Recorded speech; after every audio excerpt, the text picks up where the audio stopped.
Et c'est ça la mission que le Seigneur nous a donnée.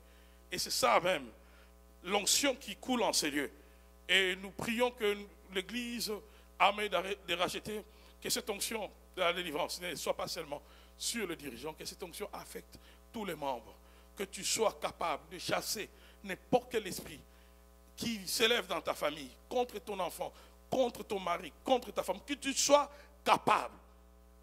C'est le but même de cette école, de la délivrance. Nous voulons nous amener à une dimension où nous-mêmes, nous allons d'abord mieux comprendre le pourquoi de la délivrance, palper la délivrance, et être capable à son tour de devenir un canal de délivrance pour les autres. Pour ceux qui nous rejoignent aujourd'hui, les systèmes restent les mêmes. Soit à la fin, on va faire circuler la feuille pour ceux qui sont membres ici, la feuille de présence. Et nous allons continuer là où nous nous sommes arrêtés. Si vous nous rejoignez aujourd'hui, nous avons déjà eu 3 séances avec moi sur l'introduction de cette série sur le code de la délivrance. Nous allons probablement le mercredi prochain attaquer le sujet qui a trait au démon ou bien à la démonologie. Nous parlerons ensuite un peu un clin d'œil sur la malédiction parce qu'il y a déjà des enseignements sur la malédiction. Et ensuite, on va marquer une pause sur ce type d'enseignement, mais nous allons continuer dans l'école de la délivrance. On va maintenant commencer un chapitre sur le salut, la garantie du salut, le fondement sur lequel nous nous basons pour chasser ces esprits. Qu'est-ce qui nous donne le droit spirituellement, juridique, pour, n'est-ce pas, demander à un esprit de ta famille de quitter ta vie? On se base sur quoi? Parce que s'ils sont dans la légalité, ils doivent rester dans ta vie. Mais s'ils sont dans l'illégalité, ils doivent sortir. Et qu'est-ce qui fait que la malédiction ne puisse pas être dans la légalité dans la vie d'un enfant de Dieu? Toutes ces vérités sont dans la parole du Seigneur. Et moi, je crois qu'une âme, une personne qui comprend déjà ces vérités est déjà sur la bonne voie de sa libération. Amen. Donc, nous sommes arrêtés la fois dernière en parlant des liens, les types de liens. Normalement, je devais parler des liens à caractère religieux, mais je n'ai pas mis ça dans mes notes. Je vais les mettre peut-être pour le mercredi prochain. On va en parler même pendant 2 ou 3 minutes. C'est une petite portion, un peu de notes. On parlera des liens à caractère religieux, comment certaines personnes sont liées dans certaines religions dans lesquelles ils sont allés. Peut-être volontairement ou encore par l'influence de la famille. On est allé dans une religion. Il y a des religions, toute fausse religion a derrière elle des démons. Toute fausse religion a derrière elle des esprits. Donc tu ne peux pas aller dans une fausse religion et croire que tu es sorti sans lien. Non, non, tu vas sortir avec des choses. Toute fausse religion a derrière elle des démons. Donc c'est ce que nous allons voir le mercredi prochain dans l'introduction. Mais aujourd'hui, je vais continuer là où nous sommes arrêtés en parlant des liens d'âme. Je parlais des liens d'âme, je parlais des liens d'âme qui sont positifs, c'est-à-dire qui sont voulus par le Seigneur. Le cas de Jonathan qui était lié à David, c'était un lien d'âme positif dans 1 Samuel 18, le premier verset. La Bible nous parle comment Jonathan son âme avait aimé David. Quand on parle de l'âme, on voit le domaine des sentiments, on voit le domaine de l'affection, de la volonté, on voit les domaines des émotions. Donc on peut être lié. Mon âme peut être liée à quelqu'un, à l'âme de quelqu'un, par l'affection que je prouve envers la personne. Mais ce lien d'âme peut être positif ou négatif. Et comme je dis, le modèle positif de lien d'âme, nous le trouvons dans le texte que j'ai dit tout à l'heure, dans 1 Samuel 18, le premier verset. Jonathan s'est lié à David d'une manière pure. Il est vrai que les homosexuels, ceux qui veulent justifier leurs abominations, trouvent dans ces textes une raison de dire que David et Jonathan avaient une relation, n'est-ce pas, homosexuelle. Mais ce n'est pas de cela que la Bible parle. Ils sont dans l'erreur, totalement dans l'erreur. Amen. Ils ne comprennent ni les Écritures, ni la puissance de Dieu. Lorsqu'on essaye de mieux comprendre ces textes, vous allez voir, c'est seulement la lecture spirituelle que Jonathan avait sur la volonté de Dieu. Il a compris que son père, même s'il était le roi, lui, il était légalement le remplaçant de son père Jonathan, mais Dieu avait choisi finalement David, afin que celui-ci puisse, n'est-ce pas, prendre le règne d'Israël. Et Jonathan n'a pas pris ça de mauvais côté. Il a aimé les choix de Dieu. Il a aimé la personne que Dieu a aimée. Amen. Voilà pourquoi j'avais dit, ça c'était juste une parenthèse le vendredi, c'est dangereux d'haïr quelqu'un que Dieu aime. Amen. Il faut être du côté de la volonté de Dieu. Ne sois pas du mauvais côté. Ne te rallie pas aux gens qui sont contre la volonté de Dieu. Quand Dieu est avec quelqu'un, sois du côté du Seigneur. Et ce lien d'âme est positif. Tandis que nous avons vu dans 1 Corinthiens 15, 33, on peut se lier des amitiés ou de liens d'âme avec des amis, avec des compagnons, mais qui, cette fois-ci, deviennent négatives. Amen. Ça peut être au travail, ça peut être à l'église. Je me lie à quelqu'un, je témoigne de l'affection envers la personne, nos âmes sont liées, et finalement, toutes les décisions de ma vie, ça devient le frère, ça devient la sœur qui les prend à ma place. La façon dont je dois me comporter à l'égard de mon épouse, je dois consulter l'ami, je dois consulter la sœur, c'est elle qui doit maintenant me dicter comment je dois me comporter à l'égard de mon épouse ou bien de mon époux. Si la personne me dit, tu dois quitter ton mari, moi-même, je trouve un moyen pour justifier cette action. Finalement, j'obéis à ce que la personne m'a dit. En fait, il commence à me manipuler. Il y a des liens d'âme qui sont négatifs. Vous vous liez d'affection, mais cette affection-là, c'est pour ta destruction. C'est un lien. C'est un lien. Donc, on n'est pas forcément lié toujours par des démons. Je peux être lié à un homme. Je peux être lié à une femme. Je peux être lié. Et surtout dans les milieux religieux, on le trouve beaucoup. Pourquoi? Parce que, d'après mon analyse, surtout dans la culture qui est proche de la mienne, vous allez voir que quand les gens viennent dans un milieu comme celui-ci, au lieu de se limiter à accomplir la raison d'être de leur présence dans ces milieux, on veut aller plus loin. Je ne suis pas contre ici que nous puissions développer des relations les uns avec les autres. Mais nous devons, bien aimés dans le Seigneur, ne pas oublier les raisons pour lesquelles nous venons à l'église. Amen. Combien leur vie, la vie est devenue nauséabonde, la vie a pourri à l'église à cause de certaines relations. Combien ont même perdu la crainte de Dieu, non pas en dehors de l'église, mais dans l'église. Amen. C'est très dangereux de se lier à une personne sans savoir le pourquoi. C'est très dangereux. Pourquoi tu commences à appeler ces frères-là? Pourquoi? Et surtout quand la personne est extrêmement gentille. Dans ma vie, j'ai appris à me méfier des gens qui sont extrêmement bons. Extrêmement bons.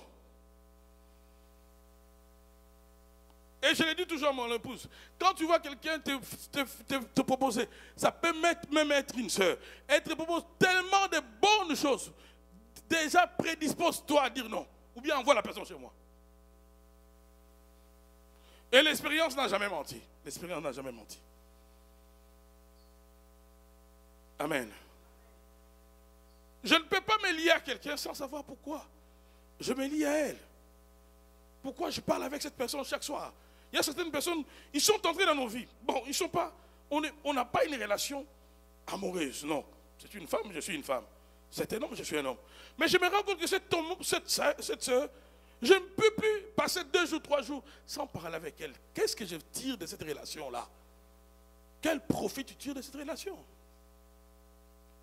Donc tu peux te lier facilement comme ça à quelqu'un.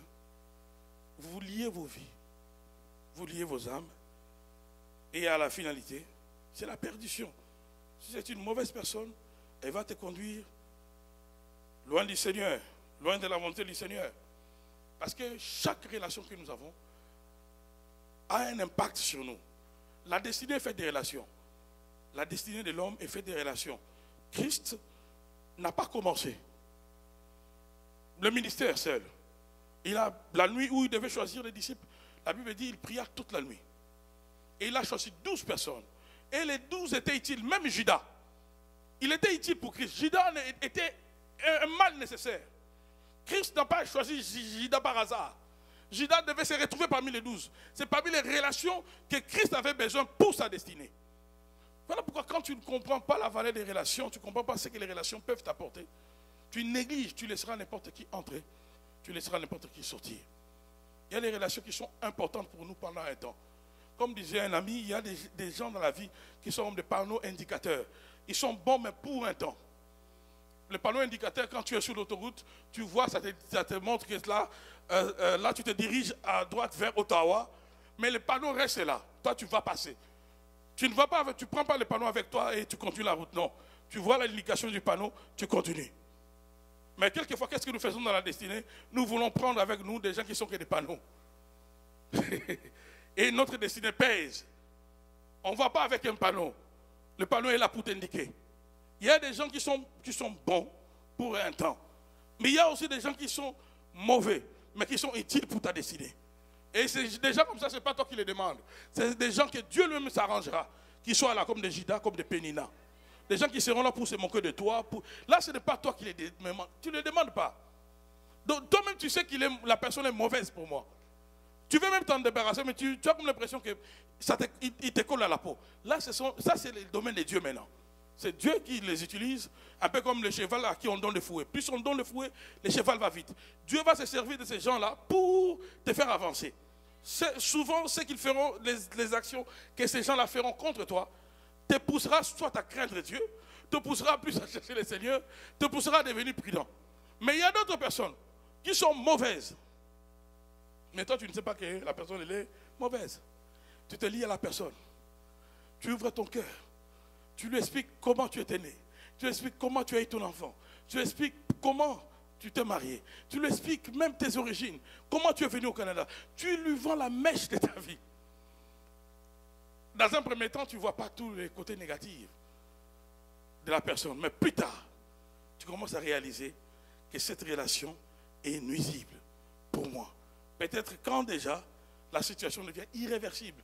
Donc le mal est déjà fait. L'eau est déjà jetée. Quelqu'un d'autre te dira, même les dés sont déjà jetés. Et là, maintenant, tu commences à dire, ah, vraiment, il ne fallait pas que je lui dise ça. Il ne fallait pas. Si tu comprends l'impact de relations dans ta vie, tu prieras pour toute personne avec qui tu dois tisser une relation. Alléluia. Si tu comprends l'impact de relations, tu vas prier. Et tu ne laisseras pas n'importe qui entrer facilement dans ta vie. Tu ne laisseras pas ton âme se lier à n'importe quelle âme. Amen. Ensuite, nous avons parlé des liens coutumiers, tribaux et régionaux. Dans chaque région, dans chaque tribu, dans chaque coutume, il y a des liens qu'on peut facilement tisser. Il y a des liens qui peuvent facilement nous enlacer. Il y a les liens qui, à force de s'incliner aux coutumes de mes origines, ces liens peuvent contrôler ma vie et par-dessus tout donner l'ascendance aux esprits de ma province, aux esprits de ma famille, de contrôler, d'influencer également ma vie. Parce que quand tu te soumets à quelque chose, rappelez-vous toujours 2 Pierre, je pense 2,19, ou bien 2 Pierre 1,19, le texte de base. Quand tu te soumets à quelque chose, la chose qui te domine te rend esclave. Tu te soumets aux coutumes, tu deviens esclave de tes coutumes. Et les réalités spirituelles de ces coutumes auront l'ascendance sur toi. Je vous ai relaté ici l'histoire d'un homme de Dieu qui, en fait, il est mort. Il est mort en étant un homme de Dieu. Pourquoi? Parce que lors de son mariage, ils ont fait un mariage coutumier avec une cérémonie. Une cérémonie qui scellait le mariage avec sa femme. Et comme il y avait eu un acte d'infidélité, l'homme n'a pas fait ce qu'il fallait selon la coutume et ça l'a rattrapé. Alléluia. Alléluia. Donc, tu ne peux pas être ici avec nous. Je parlais une fois avec un frère. Il est serviteur de Dieu quelque part. Il m'a dit, mais pasteur, moi je sers le Seigneur, mais je ne peux pas abandonner ma tradition, je ne peux pas abandonner le vaudou, ça fait partie de ma tradition. Je lui ai dit, mon frère, je ne peux pas t'appeler chrétien si tu es encore attaché au vaudou, si tu es encore attaché à ça. Toi, tu viens à l'église, tu sers à l'église, tu passes devant les gens, mais tu es encore attaché aux pratiques. Oh non, mais c'est mes origines. J'ai dit, mais c'est ça qui te détruit. C'est ça qui te détruit. Alléluia. J'ai toujours donné le modèle. En parlant des coutumes. Je donne le modèle de ma famille. Je n'ai pas été dans mon village. Mais je prends souvent le temps de questionner mon père sur les pratiques de mon village. Dans le village de mon père, il y a un arbre. Sur cet arbre-là représente d'abord tous les esprits de nos aïeux, de nos ancêtres. Ils sont représentés sur cet arbre-là. Lorsque dans le village on veut parler, on veut demander de l'aide aux ancêtres, tout le monde va devant cet arbre-là. Des fois même, avant de demander quoi que ce soit aux ancêtres, on prépare la nourriture. Ce sont des cérémonies auxquelles mon père a eu part, avant de se convertir, avant de venir au Seigneur. Ce sont des cérémonies auxquelles il a eu part.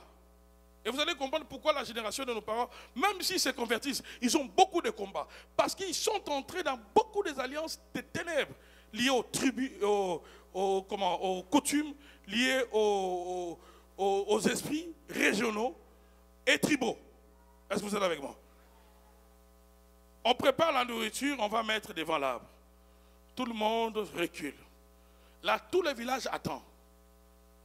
Leur souhait, c'est quoi? Qu'un animal sorte, un chien sorte de nulle part, vienne bouffer cela. Parce que les chiens représentent l'esprit des anciens qui prennent la chair humaine et qui prennent la chair animale, le corps animal, pour venir manger. Si les chiens consomment cette nourriture-là, directement, tous les villageois sont contents. Pour eux, maintenant, tout ce qu'ils vont demander aux esprits-là, par rapport, par exemple, au mariage, à la fertilité des champs, ça leur sera accordé. Ils ont vécu comme ça pendant des années. C'est une pratique génération après génération. Ils disent même qu'ils étaient malheureux. Lorsqu'on préparait la nourriture, après avoir formulé de vœux, de demandes aux esprits des anciens, si un chien ne vient pas bouffer, ça veut dire que tout ce que vous avez fait comme prière, à ces gens-là qui sont déjà décédés, ne sera pas exaucé. Donc ils seront là en train vraiment de souhaiter que le ciel fasse quelque chose, qu'un animal vienne bouffer. Alléluia.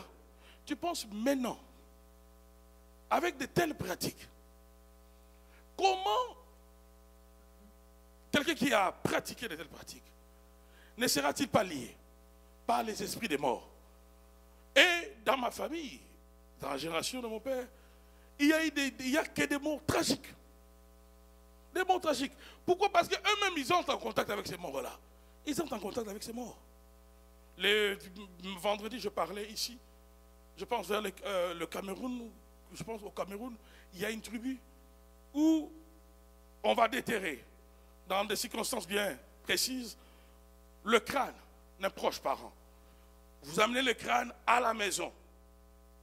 Vous parlez au crâne. Ce crâne-là devient comme la protection de la maison. Le crâne de la personne, si c'était un grand-père, grand-mère, je ne sais, le crâne, ce n'est pas spirituellement, non, physiquement. Physiquement, s'il vous plaît. Vous entrez en contact avec ce crâne-là. Mais c'est tout à fait normal que tous les enfants qui naîtront dans une telle famille soient bien servis des démons. Pourquoi certaines personnes sont possédées sans avoir été chez les magiciens, sans avoir volé l'objet d'autrui, sans avoir... Des fois même, ils ne se sont même pas méconduits. Il y a des gens, tu vois la vie de la personne n'a rien fait de bizarre. Mais le seul malheur, c'est de naître dans une famille où on est dominé par des pratiques coutumières, régionales ou tribales. Toi, tu ne peux pas être chrétien. Si dans ta famille, on demande à toutes les femmes d'envoyer leur premier salaire, j'en ai parlé ici le vendredi, toi aussi, premier salaire, tu envoies. Quand on le dit ici à l'église, viens même donner à l'église. Non, toi tu préfères envoyer à la famille. Et tu vas voir, peu importe ce que tu vas gagner, Tu ne peux pas aller loin. Tes finances seront contrôlées. Tu es dominé par ce qui te soumet. Tu te soumets à la coutume, les esprits de la coutume vont te contrôler. Est-ce que je parle à quelqu'un? Je ne peux pas aujourd'hui en tant que chrétien m'imposer. J'ai dit ici, c'est difficile les gens de ma tribu d'épouser les femmes d'ailleurs. Quand moi je fais mon choix, mon père m'a posé la question, ta femme est d'où? J'ai dit à mon père, elle est de telle province, elle n'est pas de notre province, mais j'ai directement enchaîné, je l'aime parce que c'est une bonne famille, elle est bien éduquée, elle est ceci, j'ai vanté. Mon père m'a demandé seulement une chose, est-ce que tu es sûr que tu ne vas pas regretter ton choix? J'ai dit, je suis sûr que je ne vais pas le regretter. Mais en le disant, je savais qu'il notait quelque part. Alléluia. J'ai choisi une femme, non pas par rapport à la logique de la tribu. Combien de fois nous passons à côté du choix de l'homme de ta vie, de la femme de ta vie? Pourquoi? Parce que dans ta famille, selon vos coutumes, selon vos traditions, tu es Camerounais, tu es, je ne sais pas moi, haïtien, tu es, je ne sais de quel pays, tu dois épouser qu'un homme qui est de chez toi. Qui a dit ça? Et c'est ainsi que finalement on se lie à des hommes qui ne sont pas dans les plans de Dieu.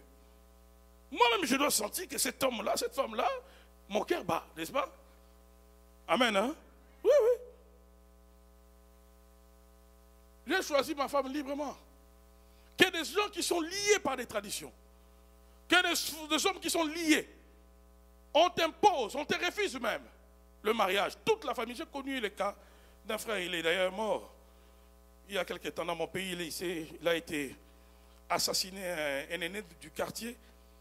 Il a fini ses études. Il était même directeur quelque part d'une grande entreprise de mon pays. Il a choisi une femme. Ils étaient de l'Est. Il a choisi une femme qui n'était pas de l'Est, de mon pays. Son père a donné l'ordre à toute sa famille de ne pas aller à son mariage. Alléluia. Vous allez comprendre que nous-mêmes, des fois, nous laissons. Est-ce qu'on peut balancer Matthieu, Galates 5, le premier verset? Nous-mêmes, on se met sous le joug. Nous-mêmes, on se met sous le joug. Nous-mêmes, on se met sous la domination des esprits. Nous-mêmes, on se met sous la domination. Est-ce qu'on a Galates? Est-ce qu'on peut le lire? C'est pour cela. C'est pour la liberté que Christ nous a affranchis. Demeurez donc ferme. Si on demande d'être ferme, ça veut dire que tu peux perdre ce que tu as reçu. Cette liberté, tu peux la perdre. Demeurez donc ferme et ne vous laissez pas mettre de nouveau sous le joug de... Ne vous laissez pas mettre de nouveau sous le joug de la servitude. Ça veut dire, c'est pourquoi Christ t'a libéré. Cette réalité peut encore revenir.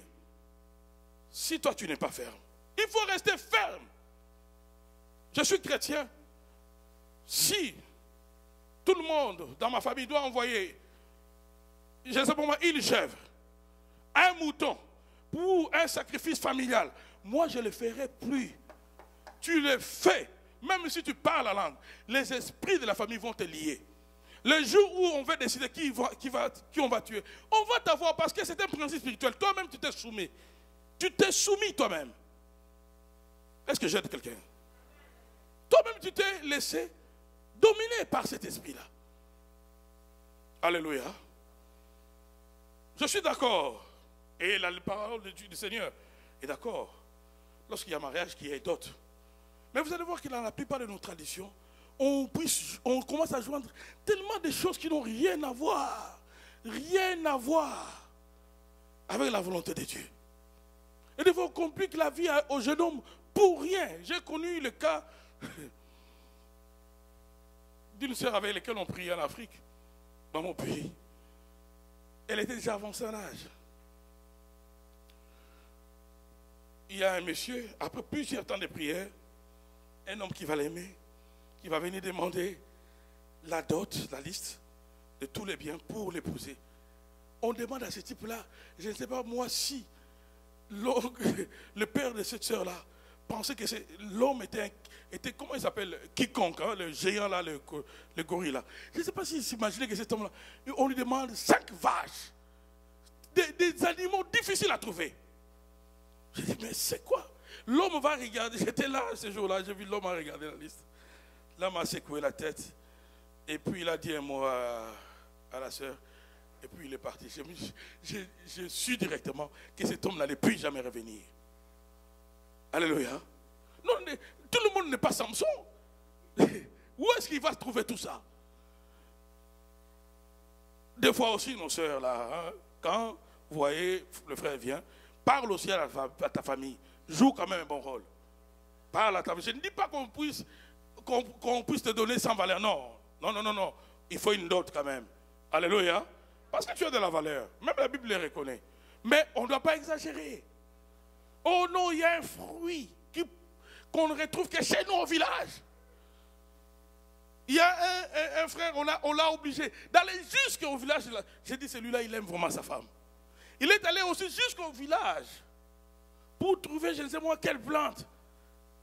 Et d'après les coutumes, il faut que l'homme lui-même aille. Ah! Je ne jouais pas comme ça. Je ne jouais pas comme ça.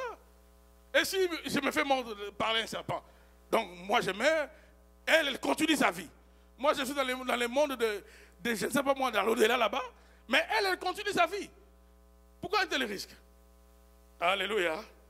Non, non, non, non, non. Refusons, il y a des choses qu'il faut refuser. Toi-même, sœur, tu refuses ça. Non, non, non, non, non. Oh non, ça, c'est des poudres telles. Surtout, voilà, je vais ouvrir une bonne parenthèse. Le sœur, est-ce que vous pouvez dire amen? Je vais vraiment vous aider. On te commence à... Tu pries pour le mariage. L'homme vient. On commence à te donner toutes les méthodologies sataniques, diaboliques, pour contrôler l'homme. Oh non, comment on appelle ça? Telle poudre, telle poussière, de ceci, mets ça dans la nourriture. Nous sommes des pasteurs. Et depuis que je suis dans cette ville, j'ai entendu des choses abominables que les sœurs font pour les hommes. Des choses abominables qu'ils appliquent même sur leur corps pour dominer les hommes. L'homme va devenir vraiment comme un mouton. Comme un mouton. Oh non, c'est une protection. Et puis tu viens ici. Si tu es ici dans cette salle que tu l'as fait, que mon Dieu te tourmente jusqu'à ce que tu vas venir t'avouer, on prie pour toi, on parle aux frères, on prie pour les frères qui se libèrent au nom de Jésus.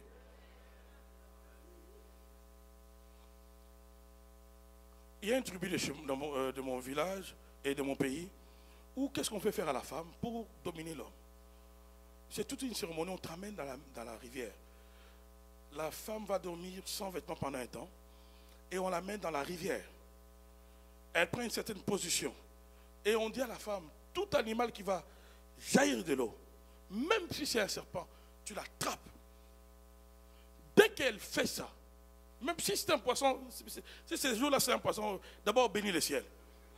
Parce que trop souvent on dit que ce sont des animaux bizarres qui sortent.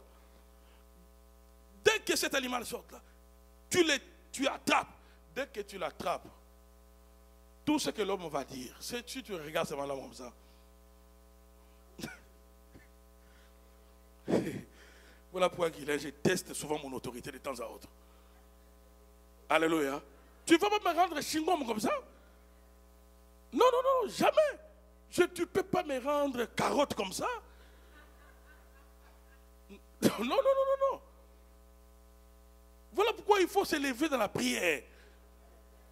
Il y en a même qui apportent des choses, ils mettent dans la nourriture. Oh non, ma mère a dit. Il y a des choses que je ne peux pas dire ici. Mais c'est des choses que je dois quand même dire. Combien? Permettez-moi s'il vous plaît. Nous avons prié pour des cas, des gens qui ont pris des urines, s'il vous plaît. Ils ont mis dans la nourriture. Urine. Je peux même aller plus loin. Et ce n'est pas des choses que nous avons écoutées quelque part. Non, non, non, pour lesquelles nous avons traité.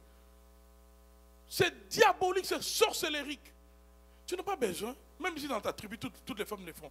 Donc toi, tu le fais. Et puis tu viens ici, à jamais, tu élèves les mains. Un ange peut te gifler vraiment. Il y a quelqu'un qui avale la saleté, et physiquement et spirituellement. Quelqu'un qui t'aime, et pour le contrôler, pour qu'il ne puisse pas te quitter, tu utilises n'est-ce pas, toutes les pratiques sataniques de tes origines. Et avec ça, tu veux chasser les démons. Tu penses qu'ils vont partir. Vous allez comprendre, à la lumière de ce que je suis en train de dire, que nous-mêmes, nous nous lions. On croit dominer, mais on va vendre son âme à Satan. Tu ne peux pas faire ça à l'homme que tu aimes. La prière, les genoux, c'est le moyen par excellence que la femme peut dompter l'homme. Toi-même, tu travailles ton mari dans la prière. Tu les travailles. Il y a une sœur, j'ai toujours donné ce témoignage, il y a peut-être 6 ans de cela, 7 ans. Mariée pendant des années. Son mari ne la touchait pas pendant au moins 2 années. Donc, quand le mari la voyait, son mari disait qu'il sentait une odeur. Donc, le mari ne l'approchait plus. Maintenant, le mari était partagé, l'a quitté, mais il y a aussi les enfants. Les enfants ont grandi. Et quand elle a appris que nous étions ici, à cette époque-là, on était sur Saint-Michel, elle a payé son billet. Elle m'a appelé, on a parlé au téléphone. Elle dit, pasteur, Anna, je suis vraiment plus âgé que vous. Mais je ne peux pas vous cacher. Là, j'en ai jusqu'à là 2 ans. Tu vis avec un homme, l'homme te regarde comme de maïs, comme ça, un sac de maïs ou quoi. 2 années, s'il vous plaît. Et je ne sais pas quoi dire aux enfants. On fait semblant la nuit d'entrer dans la chambre, mais chacun dort dans son coin. Soit c'est lui qui va par terre dans l'oreiller. Dès que tu essaies un peu de vous toucher pour donner un signal, quand ça ne marche pas, il s'efface, il va au salon. La sœur, la dame est venue ici. On est entré en gêne avec le pasteur Ézéchiel. Elle est venue. Délivrance. On a chassé tous les esprits. Elle était aussi possédée. On a chassé ces esprits. Elle rentre le dimanche soir. Le lundi, elle m'appelle en riant pendant au moins 5 minutes. Elle faisait guérir. Elle dit, pasteur, non, vous êtes terrible. Votre Dieu là est terrible. Mais pasteur, depuis que je suis rentré, mais il ne me lâche plus. Même si je sors un peu, la prière, ça marche. Ça marche, dit. Ne va pas chercher des poudres et tout ça. Viens, tu as besoin de ça. Viens ici, jeune. Viens ici au milieu. Si tu es un peu gentil, lève aussi ton offrande. J'ai prié de tout mon cœur là. Là, maman a dit, pasteur, il ne me lâche plus. Même si je dis, je sors, j'arrive. Non, mais tu as traîné pourquoi? Pourquoi? L'homme se fâche. La prière, ça marche. Tu n'as pas besoin d'aller chercher, oh non, oh sécurité. Quelle sécurité? Sécurité. Les genoux. Si tes genoux ne marchent pas, viens. Il y a des gens, on a plus que ce fétiche-là des traditions ou bien de ta famille qui vont d'abord amener la colère de Dieu sur toi. Et ensuite polluer la vie d'un innocent. La prière, ça marche. Donc les liens coutumiers, tribaux, tout ça, évitons ça. Tu ne peux pas être chrétien, oh non. Nous, chaque les 31, on ne se coiffe pas. Parce que les 31, c'était la date à laquelle les grands-pères étaient tombés, ils s'est brisé. Alors, nous tous, on reste comme ça, on ne se lave pas. Toi, tu es aussi chrétienne, tu viens ici. Tu respectes toutes ces traditions-là. Surtout des familles où les autres viennent du village. Même si, c'est des fois, même pour maquiller cela, l'oncle ou le grand-père donne ces ordres-là avec un verset biblique. Oh, je dis à tous mes petits-fils, cette année, j'aimerais ceci, cela. Il donne aussi un verset, sorcier. Tu as fait ta vie, laisse-moi vivre ma vie. Du moment où tu commences à respecter les ordres d'une telle personne, oh, tu te soumets. Et si tu te soumets, les esprits de la région vont te dominer. Est-ce que nous aidons quelqu'un ici?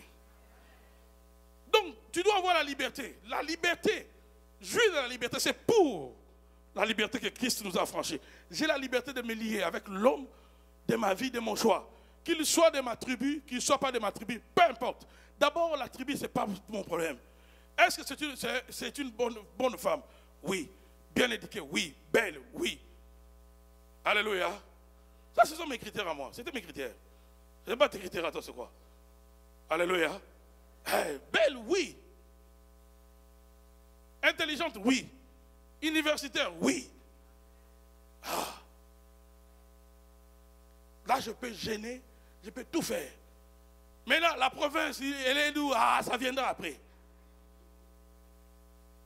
Ce n'est pas une garantie. Combien ont épousé?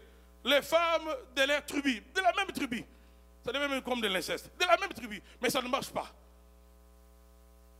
Qu'est-ce que je suis en train de dire depuis tout à l'heure? Vis ta liberté. Ne te laisse pas dominer par les principes tribaux ou les principes régionaux. Non, tu es de telle race, tu ne peux épouser qu'un homme, une femme de ta race. Ça, ce n'est pas biblique. Est-ce qu'on peut dire amen et bien avec moi? D'ailleurs, j'ai un peu brossé déjà sur le lien avec les esprits des morts.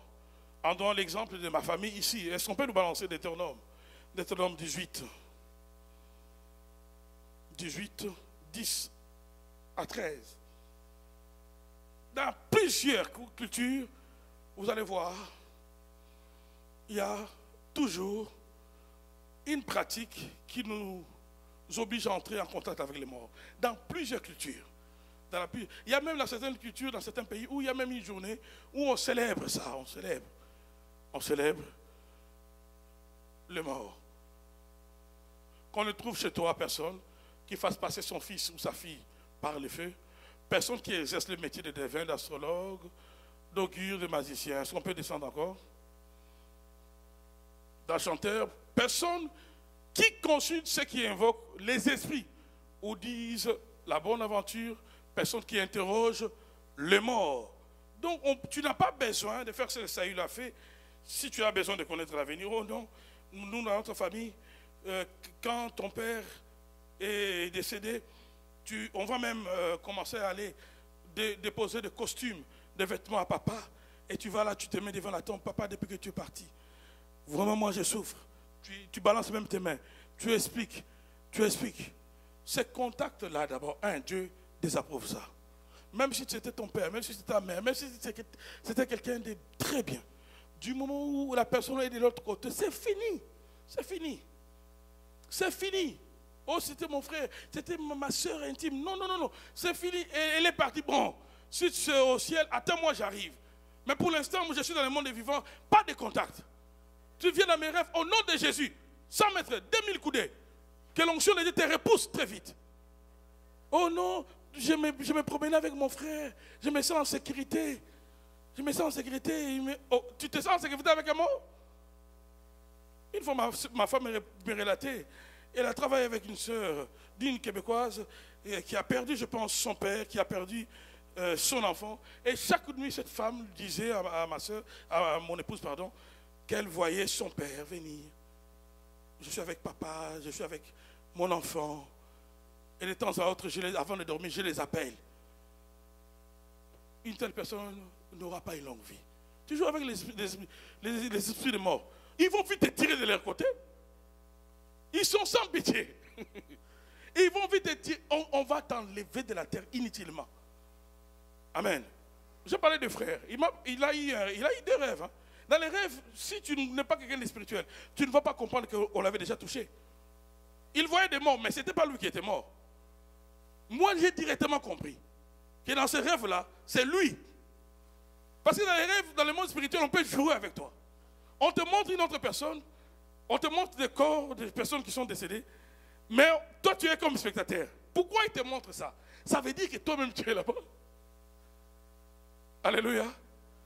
Et toi, tu peux dire, ah non, j'avais vu tel qui est mort. Non, c'est peut-être toi. On joue seulement avec toi. On joue avec toi. Donc, tout contact avec les morts, même si ça vient de la famille, même si on t'oblige d'envoyer un montant, oh non, on doit aller laver la tombe du grand-père. Et tout le monde doit cotiser. Pourquoi pour une tombe où tout le monde doit cotiser? Là, je suis en train de creuser, afin de te sortir de tous les liens tribaux là. Amen. Parlons de l'héritage du mal de nos familles. D'abord, l'héritage, c'est un bien acquis ou transmis par voie de succession. C'est aussi ce qu'on tient de prédécesseurs, des générations antérieures, sur le plan du caractère et de l'idéologie. C'est comme ça que Larousse définit l'héritage de manière générale, bien acquis ou transmis par voie de succession. c'est qu'on tient de prédécesseurs, de générations antérieures, sur le plan de caractère et de l'idéologie. Lorsque je parle de l'héritage du mal de nos familles, ici, cet héritage est constitué d'ensemble de choses négatives. Malédiction, rejet, échec, humiliation, j'en passe. Et d'un pouvoir de contrôle sur les événements du passé des prédécesseurs, des gens qui t'ont précédé, le malheur qui les a arrivés. Il y a un pouvoir qui contrôle ces événements-là. Et ce pouvoir-là, qu'est-ce que ça fait? Reconduit ou reproduit ces événements-là dans les générations futures. Et c'est ainsi que vous allez voir, comme héritage de mal à cette famille, ils ont même de mois, ils ont des périodes où tout le monde sent que quelque chose va arriver. Et ça ne le trompe pas. Ça ne trompe pas. Ils savent déjà que cette période, quand ils commencent à faire, quand c'est l'été, quelqu'un va tomber quelque part. Quelqu'un va connaître un accident quelque part. Et si vous essayez de remonter la filière, vous allez apprendre que ça a commencé de génération en génération.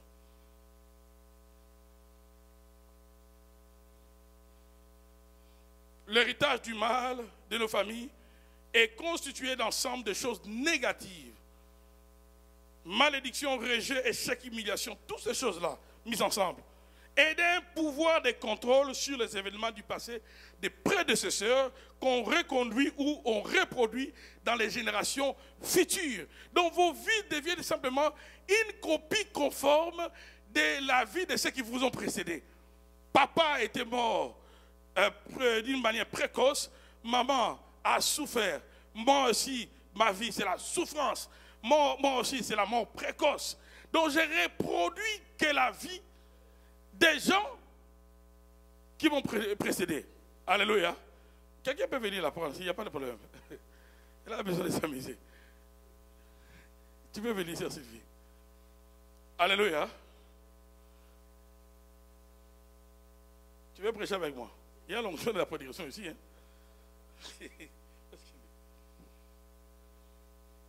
Bon, vous qui filmez, je pense que vous avez quand même mis stop.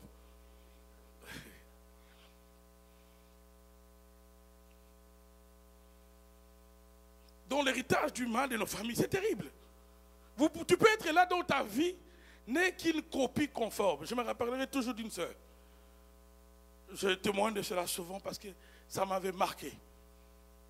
Elle m'a dit, pasteur, mon père m'a appelé du pays. Mon père n'est pas chrétien, m'a appelé du pays. Il m'a dit, change ton nom. Je demandais à mon père, mais pourquoi?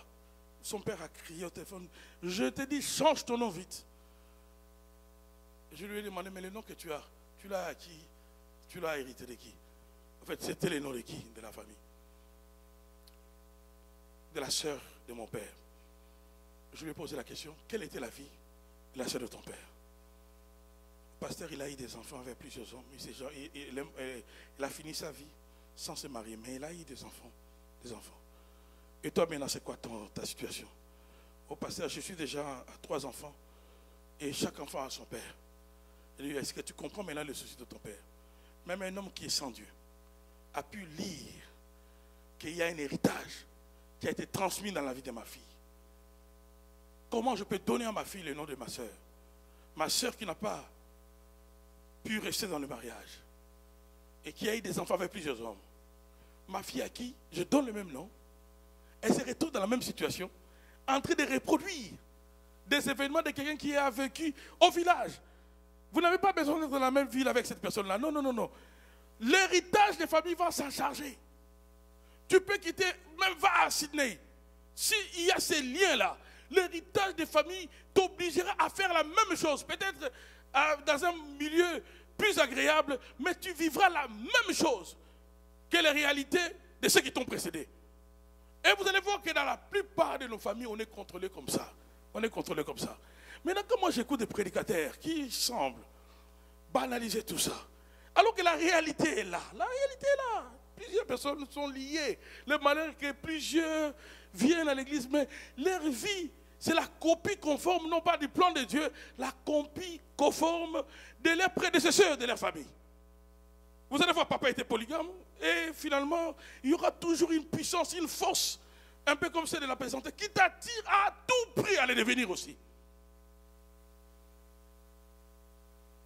Un lien terrible.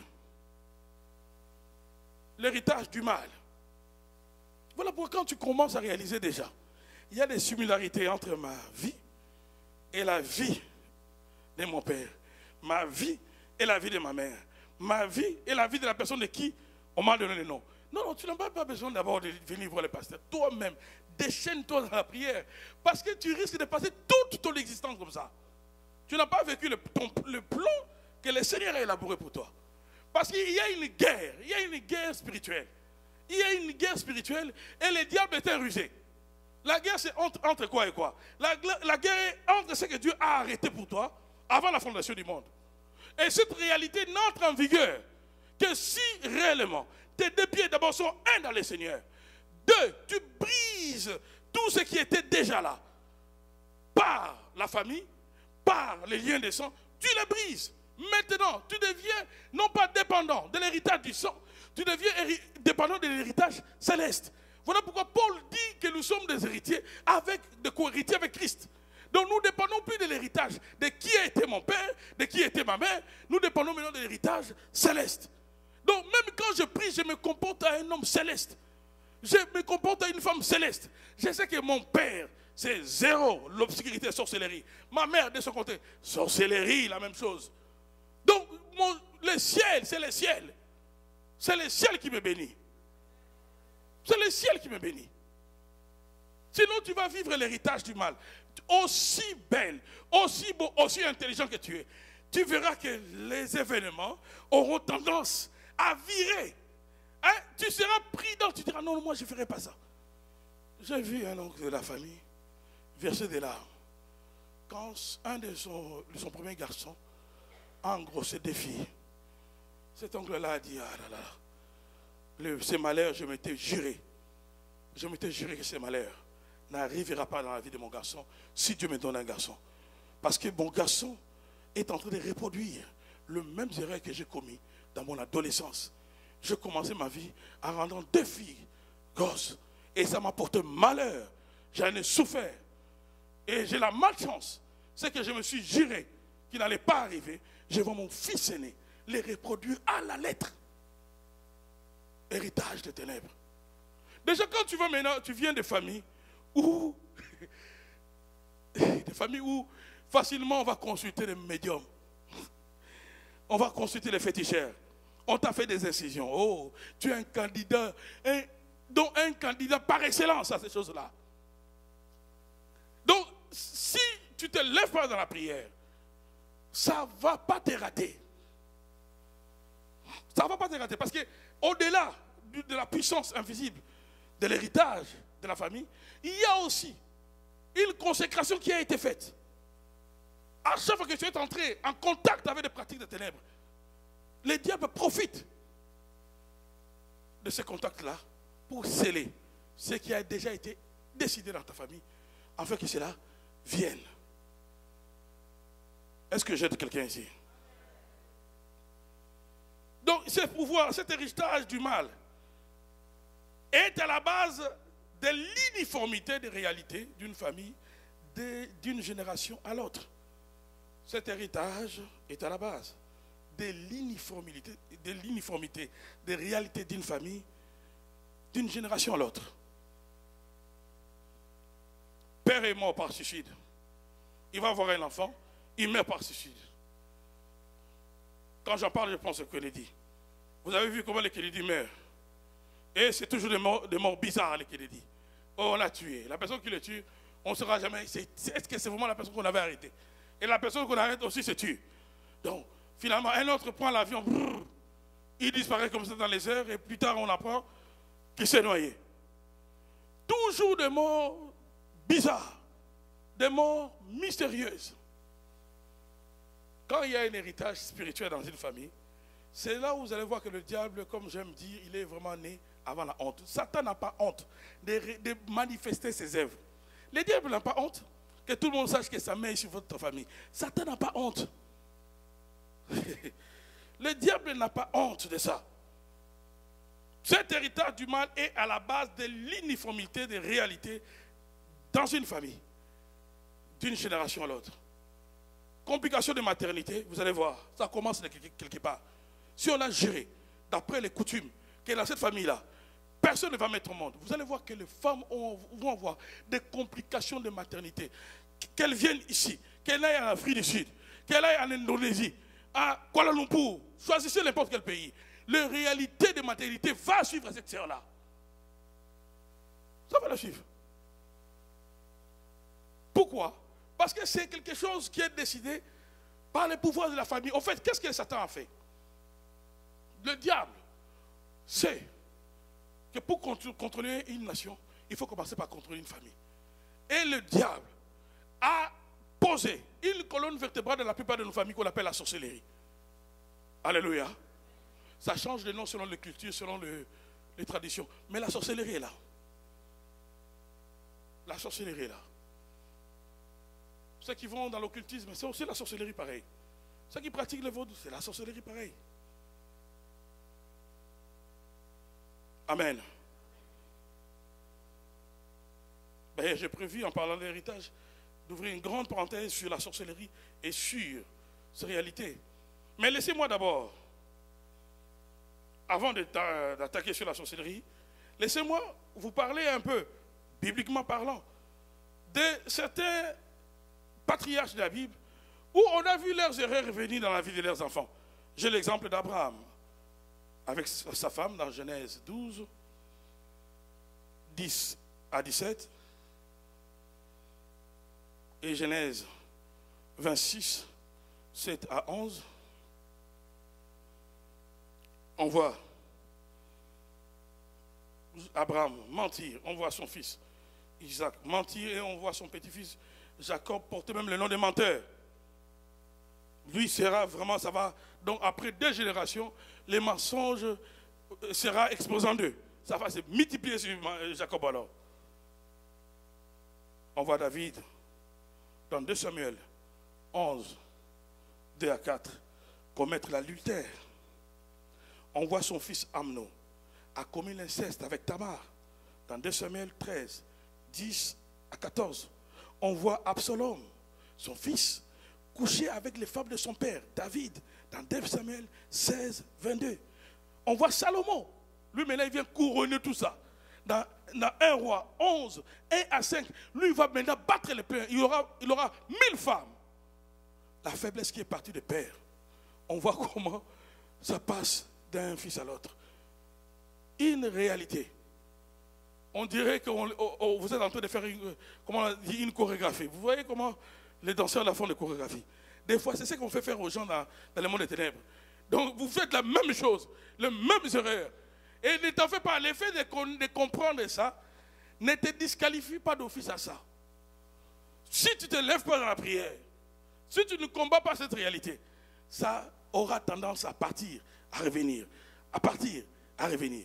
Parce que c'est ça la méthode du diable d'après Matthieu 12, à partir du verset 42 par là.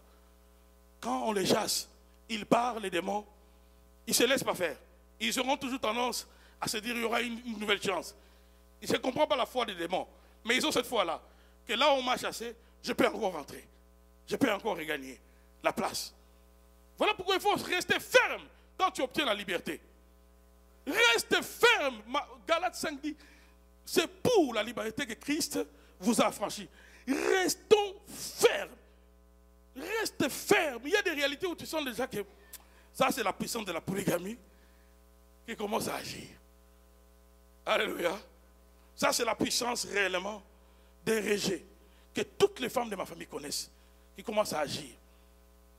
Peut-être toi déjà tu es frappé, tu es parent. Mais tu as des enfants, tu as des garçons, tu as des filles.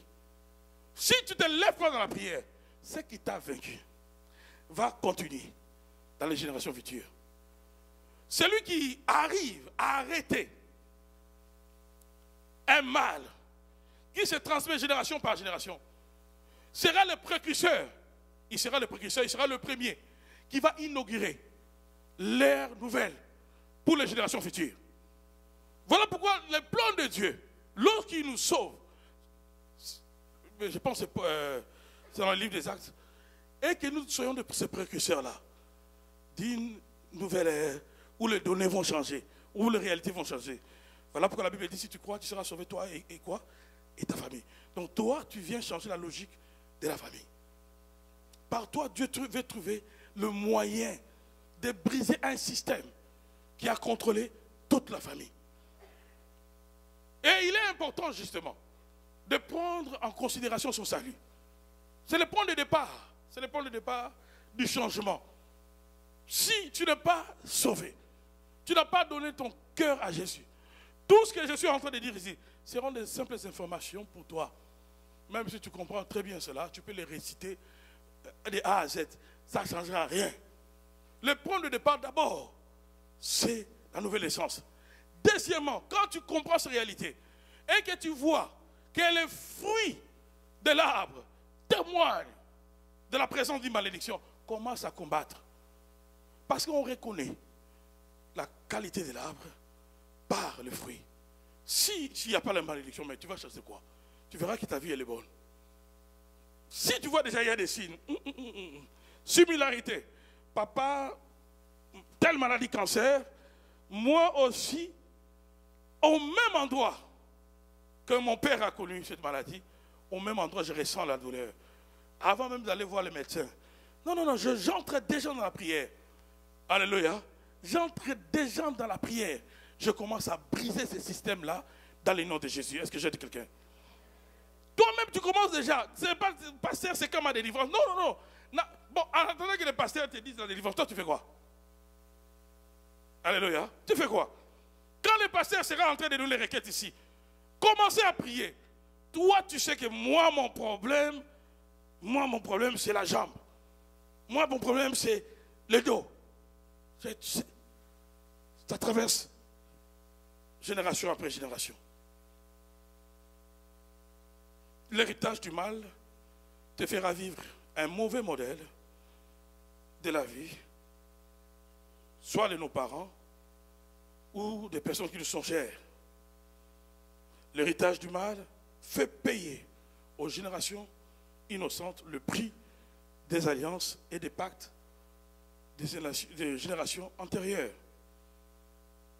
Nous avons ici, avant de finir, deux textes qui témoignent le lien qu'il y a entre les parents et la descendance. Même si dans les textes que je vais vous donner, ces textes-là nous témoignent la présence d'un lien positif.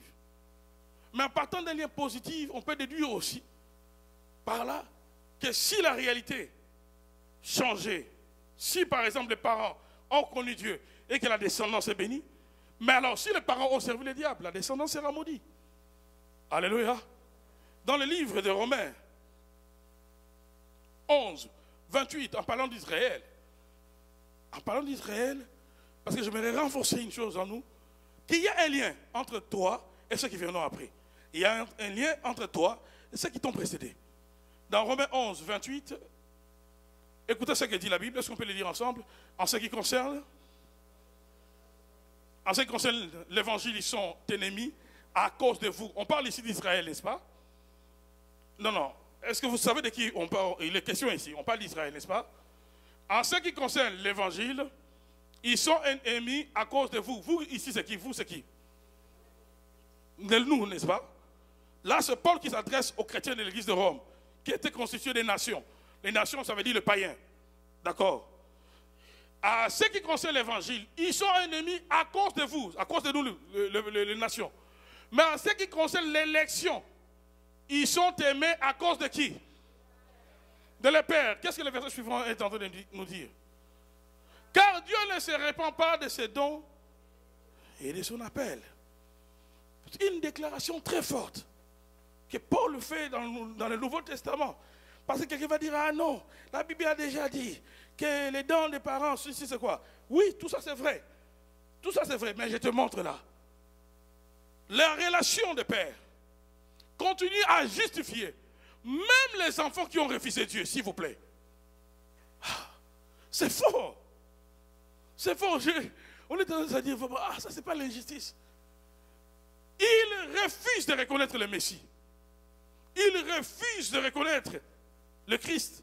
Mais simplement parce que leur père, Abraham, Isaac, Jacob ont servi l'Éternel, c'est leur descendance, on dirait qu'ils ont un traitement de faveur. Alléluia. Dans ma version, la Bible dit, en ce qui concerne l'évangile, ils sont ennemis à cause de vous. Mais en ce qui concerne l'élection, ils sont aimés à cause de leurs ancêtres. Il y a un lien entre le regard de Dieu par rapport à la génération future et la relation que Dieu a avec la génération précédente. Donc la relation que Dieu avait avec la génération qui a précédé influence le regard de Dieu sur la génération future. Voilà pourquoi ne joue pas avec ta foi. Ne sois pas un chrétien. Moi j'abandonne. Je ne pense pas que je suis encore prêt à supporter certains caprices de certains chrétiens. Pour rien, j'abandonne. Oh, moi, non, j'abandonne. Mais si tu abandonnes, tu te nuis à toi-même. Et tu nuis à ceux qui dépendent de toi. Si seulement tu as une famille, tu es en train de les nuire. Oh, Dieu veut que tu sois le précurseur d'une atmosphère meilleure qui va changer l'atmosphère de tous ceux qui t'ont précédé. Dieu veut que tu sois celui qui va purifier un peu l'air de la famille. Parce qu'il y a des familles où c'est pollué. Si on doit imaginer ça, c'est vraiment du fumée noire. Il y a des fumées noires dans plusieurs familles. Noir sur noir. Chaque nuit, tu es ici au Canada, mais tu dis, ah, c'est comme si je suis dans une forêt. Fumée noire de la sorcellerie. Fumée très noire. Oui, oui. Alléluia. Glenn, ça va. Fumée noire. Je voulais un peu réveiller Glenn. Amen. Donc, la relation de père et des ancêtres favorise la descendance, même si la descendance ne reconnaisse pas Christ. Même s'ils ne reconnaissent pas Christ. La relation part à leur faveur. Maintenant, toi et moi, nos pères, qu'est-ce qu'ils ont fait par rapport à Dieu? Certains même, ils sont vivants, ils continuent à déranger le ciel. Certains sont maintenant, de nos pères et de nos parents, sont vivants. Ils continuent à faire des abominations. Comment Dieu va te dire? D'ailleurs, même Dieu, quand il apparaissait, on voit les apparitions de Dieu. Quand il apparaissait aux gens de la Bible, comme quand il a apparu à Isaac, il a dit à Isaac, je suis le Dieu d'Abraham. Pendant la vie d'Isaac, Dieu n'a jamais apparu à Isaac comme son Dieu. Pendant, lisez bien la Bible, c'est lui qui va me contredire, qui me montre bien cela. Pendant la vie d'Isaac, Dieu a toujours dit, je suis le Dieu de ton père. Quand il a fini avec Isaac, et Isaac l'a rejoint là au ciel. Maintenant Dieu apparaît à Jacob, je suis le Dieu, un, d'Abraham, ton grand-père, deux, d'Isaac. Parce que les deux sont maintenant avec lui. Les deux ont fait route avec lui. Et les deux ont été recueillis. Donc quand Dieu parle là, il a Abraham, Isaac à côté. Il regarde les fils d'Abraham et d'Isaac, Jacob. Dieu ne peut que bien les traiter. Parce que leurs pères sont avec lui. Et nous maintenant, nos grands-pères sont avec qui? La plupart, au diable, sont dans le monde des ténèbres. La plupart, ils sont déjà morts. Mais ils viennent encore se loger dans les corps. Il est mort, mais il continue à te tourmenter. Voilà pourquoi vous allez vous comprendre que les nations qui ont compris, les familles qui ont compris qui est Dieu, c'est des familles qui savent comment adorer. Les Juifs sont de vrais adorateurs. Ils savent comment préserver leurs enfants. Je parlais ici d'une information qui a été diffusée dans les médias d'une école juive clandestine où ils sont en train de veiller, ici à Montréal, que les enfants étudient, non pas avec tous nos enfants, afin que nos enfants ne puissent pas les affecter. Non pas avec les plans scolaires du ministère de l'Éducation de ce pays, mais avec un plan scolaire qu'eux-mêmes ils ont élaboré. Ils sont en train de garder leur race. Ils sont en train de lutter pour les générations futures. Aujourd'hui, quand je comprends ces choses, je pose des gestes. Des fois, ça peut être banal. Je peux voir un homme de Dieu. Des fois, je prends des chaussures que je n'ai même pas mis. Je prends une chaussure, j'envoie un pasteur. Je dis à cet homme de Dieu, Quand lui, il est joyeux là, il dit, bon pasteur, mon premier fils là, déclare un peu sur lui. Alléluia. J'attire la faveur, même si je ne suis pas là. Que les sangs des fidèles, que les sangs des fidèles attirent la faveur. Même si mes enfants n'auront pas la même consécration que moi. Que ma relation parle. Parce que Dieu ne peut pas se contredire. Si la relation des ancêtres parle en faveur de ceux qui ont rejeté le Messie, s'il vous plaît, ils ont rejeté le Messie, mais la relation de leurs ancêtres parle en leur faveur. Alors moi, j'ai cru au Messie. J'ai servi le Messie. J'ai fait des actes au nom du Messie. Alors Dieu sera injuste et va laisser mes enfants. On va commencer à les bouffer comme ça. Jamais. Je serai là-bas aussi, je vais protester. Je vais protester.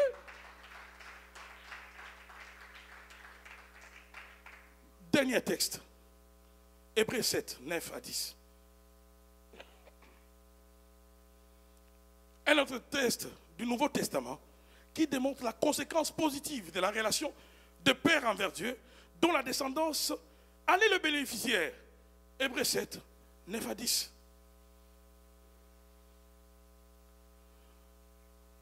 Hébreux 7, 9 à 10.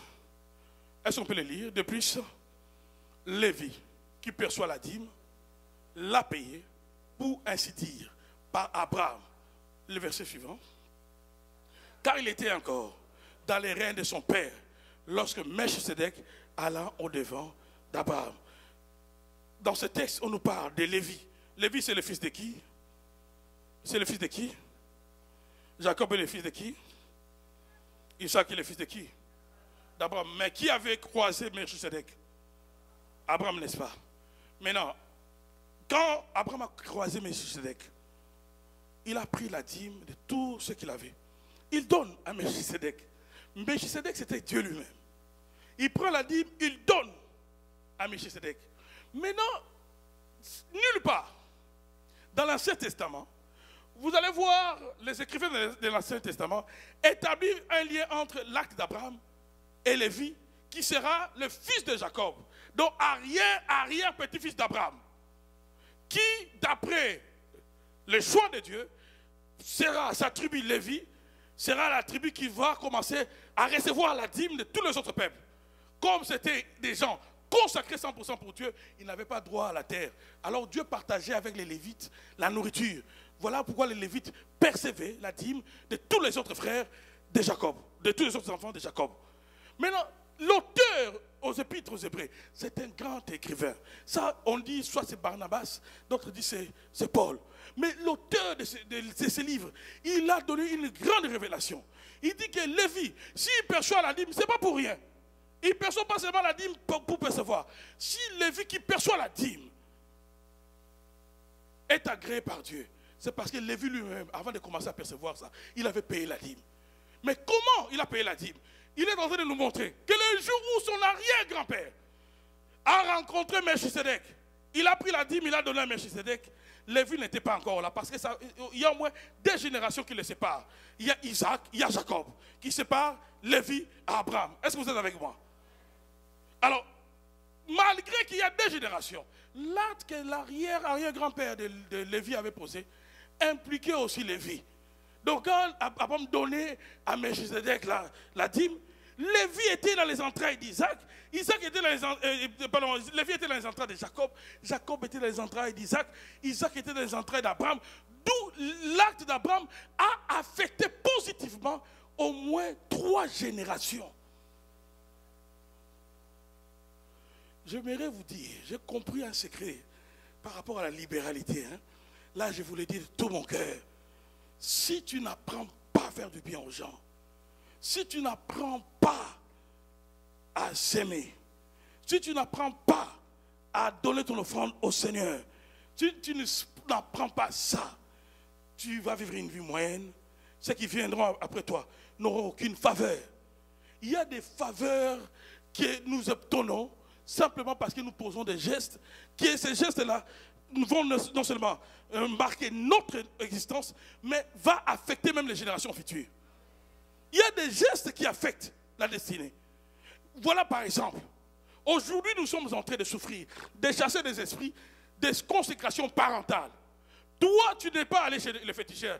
Ton grand-père est allé chez le féticheur, mais les esprits d'une consécration que ton grand-père a fait. Nous faisons des délivrances ici, je sais ce que je dis. Il y a des gens ici, ils n'ont pas eux-mêmes à aller voir le féticheur. Mais la grand-mère, le grand-père, le père est allé faire ces choses. Maintenant, le diable te tient pour compte d'une chose que toi, tu n'as pas fait. À combien plus forte raison, si toi, tu poses des actions avec Dieu,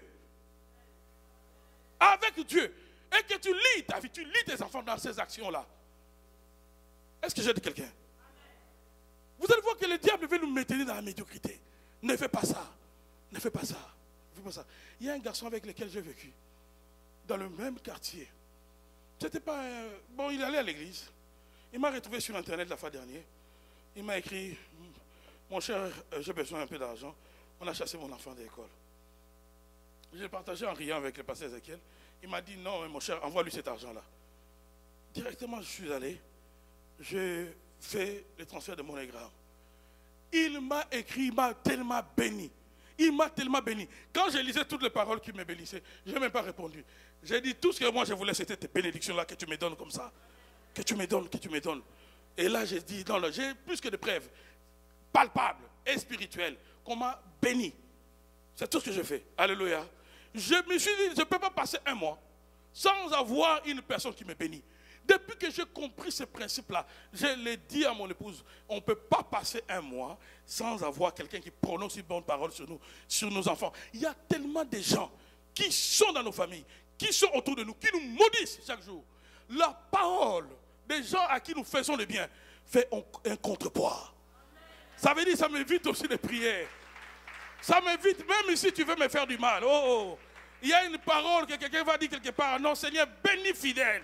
Bénis fidèle. Cette parole-là suffit. Contrepoids direct. Et c'est ainsi, bien aimé dans le Seigneur, que nous pouvons nous opposer aux sacrifices qui ont été faits. Il y a des sacrifices qu'il faut contredire par des actions qui vont lier les générations futures. Parce que la plupart parmi nous, nous venons de familles où, oh là là, nous avons ce qu'on appelle les sangs sorciers. Peut-être papa direct, occultiste, maman, sorcière. Tu as les sangs sorciers.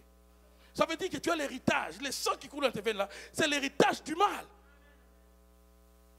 Et à un certain moment, le diable peut réclamer cela. Vous savez pourquoi Satan est allé réclamer les corps de Moïse après sa mort? Plusieurs théologiens tâtonnent. Certains vont même dire que le fait que Moïse ait vécu dans la maison de Pharaon, la Bible dit, dans la maison de Pharaon, il a été instruit selon la sagesse égyptienne. Et déjà là-bas, il était puissant en parole et à lèvres. Sa puissance venait d'où? Parce qu'il n'avait pas encore rencontré les puissants. La puissance de Moïse venait d'où? Voilà pourquoi le diable, à la fin de sa vie, il est venu. Non, il m'appartient aussi. Maintenant, toi, tu as le sang de quelqu'un qui est sorcier, occulte. Grand-père sorcier. Des fois même, ça vient de deux côtés. On te donne deux comptes de ce côté. Deux autres comptes de ce côté. Je suis même gentil, je ne sais pas les deux. Et c'est dans ton sang. Quand on te dit, sers le Seigneur, tu penses que c'est un privilège que tu fais à Dieu. Non, non, non. C'est un privilège que Dieu puisse te recueillir. Parce que naturellement, tu as le sang qui te condamne à être serviteur du diable. Je vais vous parler de la sorcellerie. Il est temps passé, même le mercredi prochain. Nous avons l'héritage du mal, des fois, naturellement par le sang. Là, je parle aux gens qui savent très bien l'identité spirituelle de leurs parents. Il y en a qui ont ça dans les sangs comme ça. Et c'est dans une forme latente, ça sommeille. Et la nouvelle naissance vient tuer cela. Mais si tu joues, tu sors dans la vie chrétienne, c'est ça que vous allez voir les gens qui dorment, qui mangent. On te fait manger aujourd'hui. Pourquoi on te fait manger? On t'initie à la sorcellerie. C'est une sorcellerie volontaire. On te fait manger aujourd'hui. Il y a une soeur quelque part. On la donne même des sauces. Et il y a une soupe, elle prend la soupe. Aujourd'hui, soupe jaune. Et le lendemain, soupe verte, on change de soupe. Et puis, il y a un repas de viande, toujours viande rouge, chaque nuit. Et lorsqu'elle se réveille, le ventre est rempli. Pour qu'elle mange, elle doit manger vers 16 heures. Non pas parce qu'elle est en gêne, mais parce qu'on l'a fait bouffer des choses de la table du diable chaque nuit. Pourquoi? Parce que déjà, elle a l'héritage de la sorcellerie. Maman, papa, dans l'occultisme, dans la sorcellerie. Et dans le monde des ténèbres, maintenant, quand on commence à nourrir leurs petits poussins, elle aussi, on la donne sa part. Ça prendra seulement. Si une telle personne ne se donne pas à Christ et qu'elle ne passe pas par la délivrance, ça prendra seulement un contact avec un sorcier. On va seulement activer ce qui est en elle. C'est déjà en elle. On va seulement activer cela. Soit par un breuvage envoûté, nourriture envoûtée, la personne se voit en train de voler directement. Alléluia. Mais le Seigneur, il a versé son sang afin de briser toutes ces choses. Alléluia. Alléluia. Voilà pourquoi mon frère, sois un chrétien sérieux. Ma soeur, sois une chrétienne sérieuse. Est-ce qu'on a aidé quelqu'un ce soir? Comment t'es dans la prière, s'il vous plaît? Comment t'es dans la prière? J'aimerais que tu puisses parler à Dieu. J'aimerais que tu puisses parler à Dieu. Parle à Dieu. Dis Seigneur, je t'appartiens. Dis Seigneur, que le sang de Jésus me libère de tout héritage du mal. Je n'aimerais pas que ma vie ressemble aux femmes de ma tribu. Je n'aimerais pas que ma vie ressemble à celle de mes tantes qui ont échoué. Je n'aimerais pas que ma vie ressemble à celle de mon père. Je n'aimerais pas reproduire les mêmes réalités, les mêmes événements de mes prédécesseurs. Là, j'aimerais que nous puissions nous mettre debout. Je sens que ça bouillonne en moi. Pendant 2 minutes, tu bats les mains, tu parles à Dieu. Je refuse de finir ma vie comme une copie. Comme une copie. Comme une copie. Comme une copie. Je refuse. Brise cela dans le nom de Jésus.